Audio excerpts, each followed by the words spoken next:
What is going on, everybody? It's your boy Grant. Today we are talking about the Gel Nimbus Lite after 100 miles. Let's get right into it. So the stats of the shoe real quick. It has a 10mm drop. It weighs 9.6 ounces in a men's size 9, and it's a true to size road running shoe. It's 26 in the forefoot, and 36 in the heel. So it's a pretty hefty shoe. But let's get into it. What did I feel about this shoe after 100 miles, putting in the miles, the running, the fast runs, the slow runs? Let's get into it. So at 100 miles, you're going to first notice that this shoe has different shoelaces than it came with. And I don't have the original shoelaces. That is because around 70 miles, the shoelaces frayed away. And that's kind of what I'm going to base this review as. I really enjoy this shoe. It's been a fun shoe to run in. I'll probably put a little more miles into it. Spoiler alert, I like the shoe, but it's made out of recyclable material. The upper, the laces, and even this foam is just made out of a kind of more flimsy material than the normal Gel Nimbus, and that's what I experienced in this shoe. It's durable where it matters, like on the outsole, but the upper is fraying away, the laces frayed away, and that's just because of the climate I live in, which is a wet, muddy environment. And sure, this is a road running shoe, and sure, I've taken it on trails, but my other road running shoes that I've taken it on trails don't look this bad. So this shoe is pretty beat up for 100 miles. I'm pretty surprised by that. That's just something that, off the bat, I'm very shocked by, in all honesty. I wasn't expecting this shoe to look like this after only 100 miles. Again, probably 10 to 15 of those miles were on trails, and they were pretty light trails. The rest of them were on road, and as you can see, the shoe is very kind of gross looking. It's very discolored, a little nasty looking. Yeah, it's just whatever. So we'll get into the durability of the outsole. As you can see from the bottom, it does have solid rubber covering.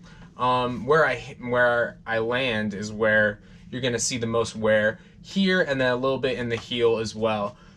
No complaints there. It's really held up, and I probably could get another 100 miles out of this shoe, which I probably won't do just because there's so many other shoes I want to try. But overall, the shoe has been very impressive over the 100 miles. It's a very soft, squishy ride compared to the normal Nimbus, which I have a video on YouTube where I discuss the differences and my opinions on each one.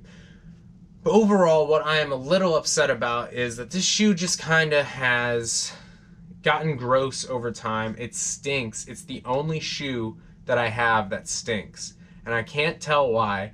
All my other shoes, like, they stink, but this shoe, like, reeks. And I don't know if it's from the recyclable materials, and I don't know if it's just because I ran through water like one time and it's just stayed in the shoe, but this shoe smells bad. Again, with those laces that I mentioned, that was probably the most disappointing part of this shoe for me. I went to lace them up, and the laces literally unraveled out of the shoe, ripped. And that's not because I'm pulling them really hard. It's just because they're flimsy laces. So if they make a second iteration of the shoe, or if they just make the Gel Nimbus 23 and take some inspiration from this shoe, I'll be very happy about it. This is a shoe that I am going to keep around just because kind of history on it. Another feeling, I like the ride of the shoe. I'm not really anti this shoe at all. I really like it. It's just not going to stay in the rotation.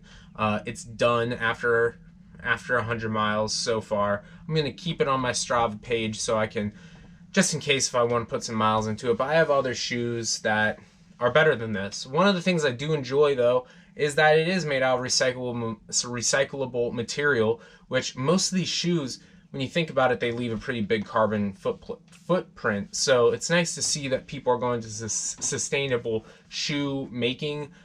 This shoe just, I'm not disappointed by it. I'm very proud of this shoe and all the work we've done in it together, but it's just kind of, it's kind of an anticlimactic end to this shoe. Again, I think I could get another 100 to 200 miles out of this outsole, but I probably will not. So with that being said, those are my thoughts on the Gel Nimbus Lite after 100 miles. I hope you guys enjoyed this video. Please subscribe down below. Let your friends know about this YouTube channel. And I look forward to seeing you guys in the comments and around. Have a great day, guys.